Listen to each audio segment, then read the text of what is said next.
Joining us now, University of California, San Diego Assistant Professor of Economics, Judson Boomhauer. His research focuses on environmental economics, climate risk, and adaptation, which is what we want to start with.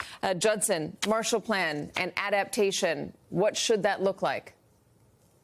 Well, we've learned quite a lot in the last 10, 15 years about how to build and rebuild homes affected by disasters in a way that's more resilient. And I think it's really important when we're rebuilding from this disaster, this terrible disaster in LA, that we put all those lessons to use and rebuild these communities in a way that they're more likely to at least have a fighting chance of having better outcomes the next time unfortunately, something like this happens again. So when you're looking at rebuilding better, more resiliently, can you build resiliently enough with wildfire threats like this? Are there building methods that we can put in place to make our structures withstand this? Well, we're never going to be able to completely eliminate the threat from wildfire, especially when you have the kind of terrible conditions that we saw in the Palisades. You know, those absolutely ripping Santa Ana winds and the challenging topography and vegetation in that area. We're certainly never going to be able to take the risk of loss to zero, but we've seen, in just looking at the experience of the unfortunately growing data set of homes that have come through these terrible incidents in the last 5-10 years, there are characteristics, there are things we can do with the structures that make them more likely to make it through on average, to at least give them a fighting chance, give firefighters a chance to protect them. And those are things that we've also seen are actually we can do at relatively low cost if we do them at the time of new construction. So no, to answer your question, of course, we can't fully eliminate this risk, but we can do things to make the building stock more resilient on average. And I think it's pretty important that we do as many of those as we can. Identify a couple of those things for us so that if anyone's watching, has an idea of what they should look out for?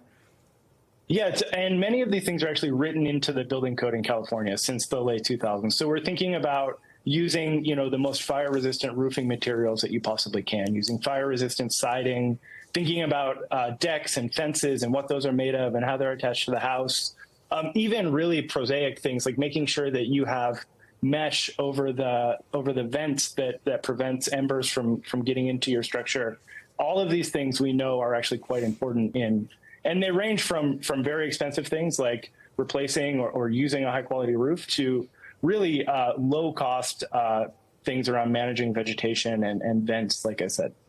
What about the municipal water system? As we've been talking about, it was stretched too thin. The officials say and experts say that there's no municipal water system in the world that could have handled something like this.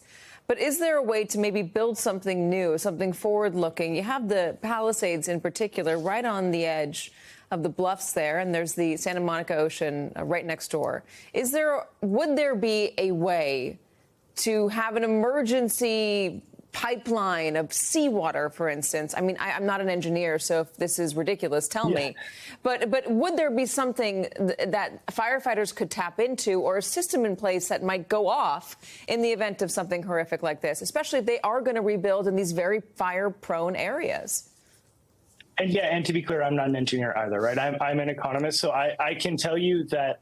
I can't tell you exactly what went wrong with the water system. My understanding is it was just essentially too much demand. And I've read the same quotes that everyone else has read that no, quote unquote, no water system in the world could have handled that demand. But I think more broadly, you're raising a really important set of questions. You're saying this isn't only about what individual people do with their property. This is about what municipalities do. This is about, how we manage public land. This is about how we build water systems.